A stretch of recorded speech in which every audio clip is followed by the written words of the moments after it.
Hello everyone, I hope all are feeling well. जो भी जाओगे बढ़िया होंगे।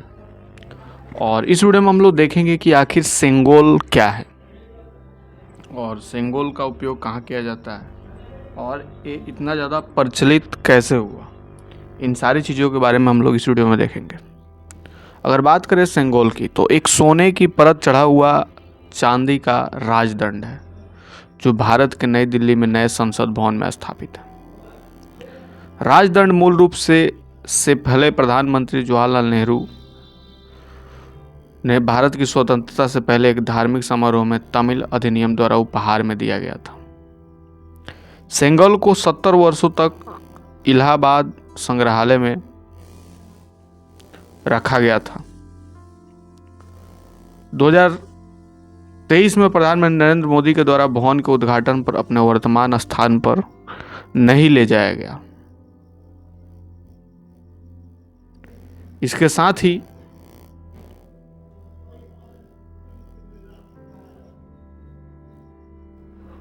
जैसे जैसे भारत की स्वतंत्रता निकट आती गई, जवाहरलाल नेहरू और भारतीय राष्ट्रीय कांग्रेस आईएनसी एवं कांग्रेस के अन्य सदस्यों ने धार्मिक समारोह में भाग लिया और उपहार प्राप्त किए। ऐसे ही एक अवसर पर 14 अगस्त 1947 को तमिलनाडु के एक हिंदू मठ थिरुथुरुई अधीन मठ के दूतों ने नेहरू को उनके घर में सेंगोल भेंट किया। टाइम की एक रिपोर्ट के अनुसार दक्षिण भारत के तंजौर से हिंदू सन्यासियों के एक सन्यासी संप्रदाय के प्रमुख श्री अम्बलावना देसीगर के 2 दूत आए। श्री अम्बलावना का मानना था कि नेहरू को एक वास्तविक भारतीय सरकार के पहले भारतीय प्रमुख के रूप में प्राचीन हिंदू राजाओं की तरह हिंदू पवित्र पुरुषों और शक्ति अधिकार का प्रतीक प्राप्त करना चाहिए। एक सन्यासी ने सोने का एक राजदंड उठाया जो 5 फीट लंबा, 2 इंच मोटा। इन्होंने नेहरू पर तंजौर से पवित्र जल छिड़का और नेहरू के माथे पर पवित्र राख की एक लकीर खींची। उन्होंने फिर नेहरू को पीताम्बरम में लपेटा और उन्हें सोने का राजदंड सौंप दिया।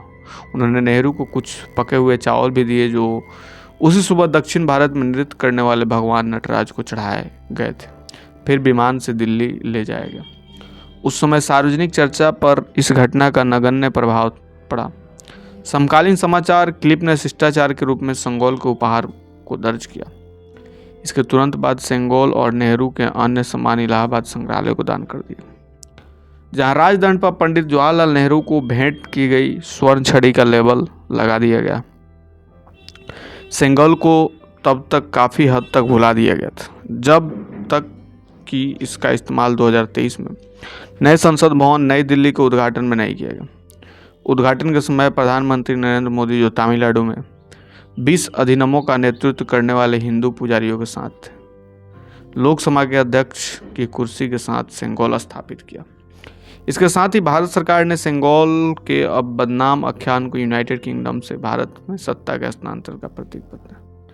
सरकारी कथन ऐसा प्रतीक होता है कि यह कथा हिंदू राष्ट्रवादी स्वामीनाथन गुरुमती के 1 साल पुराने लेख से ली गई है, जो तुगलक पत्रिका के प्रकाशित हुआ था। गुरुमूर्ति ने इसे कांची कामोठी पीठक में 68वें प्रमुख श्री चंद्रशेखर नरेंद्र सरस्वती की यादों पर आधार पर बताया। जैसा ही उन्होंने 1978 में एक शिष्य को बताया था।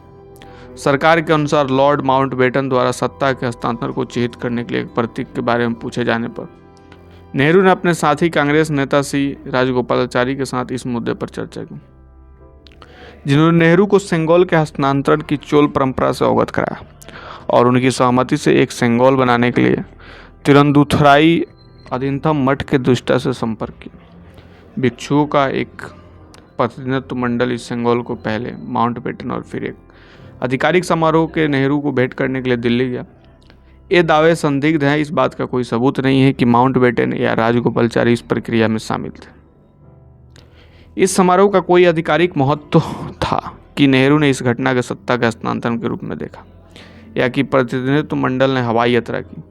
तथ्यों की कमी के लिए आलोचना का सामना करते हुए सरकार ने सबूत के तौर पर अकादमिक इतिहासकारों ने मोनोग्राफ से लेकर एक ब्लॉग तक के स्रोतों का संग्रह प्रकाशित किया, जिसने इसके कथन को खारिज कर दिया। उन्होंने किसी भी दावे का समर्थन नहीं किया।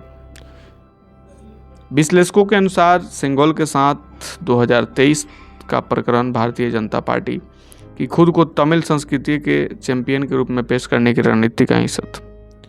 पार्टी अपने लुक साउथ अभियान के माध्यम से दक्षिण भारत में चुनावी महत्व हासिल करना चाहती। सेंगोल की स्थापना के तुरंत बाद भाजपा के मुख्य रणनीतिकारों में से एक अमित शाह ने तमिल मतदाताओं से आभार प्रकट करने के लिए संसद में भाजपा गठबंधन के 25 विधायकों को चुनने के लिए कहा। चेन्नई के एक जौहरी उमिडी बंगार चेट्टी ने सेंगोल को तैयार किया। सेंगोल एक हस्त निर्मित सोने की परत चढ़ा हुआ राजदंड है जो लगभग 5 फीट लंबा और इसका व्यास ऊपर की तरफ लगभग 3 इंच और नीचे की तरफ 1 इंच है। यह एक लकड़ी के डंडे से घिरा हुआ है और न्याय और मजबूती का प्रतीक बैठा हुआ नदी है। नेहरू को सेंगोल मिलने के बमुश्किल एक पखवाड़े बाद द्रविड़ राष्ट्रवादी और तमिलनाडु के भावी मुख्यमंत्री CN अदुचराई ने द्रविड़ नाडी के लिए इस विषय पर एक विवादास्पद ग्रंथ लिखा जिसमें उसकी स्वीकृति के सामाजिक राजनीतिक निहितार्थों पर विचार किया। उन्होंने चेतावनी दी कि अधिनियम का उद्देश्य जनता को यह विश्वास दिलाना था कि उन्होंने बाद में नई सरकार का उद्घाटन किया। कई राजनीतिक विश्लेषकों ने राज्य के डोमेन में हिंदू व्याकरण के बढ़ते उपयोग पर ध्यान दिया। 2023 में द न्यूयॉर्क टाइम्स ने नोट किया कि वह दो राजदंड नई संसद के अर्थ को समाहित करने वाले एक प्रमुख वस्तु के रूप में उभरा, जिसका अर्थ न केवल भारत के औपनिवेशिक अतीत के अवशेषों को खत्म करना बल्कि इसके बाद के धर्मनिरपेक्ष शासन को तेजी से बदलना। दूसरों ने संसदीय लोकतंत्र के लिए राजशाही अवशेष के उपयोग को अनुपयुक्त बताया। और ये थे सेंगोल के बारे में थोड़ी सी इन्फॉर्मेशन। आपको कैसे लगे कमेंट करके बताएंगे। जल्दी मिलते हैं हम आपसे नेक्स्ट वीडियो में, तब तक के लिए बाय बाय।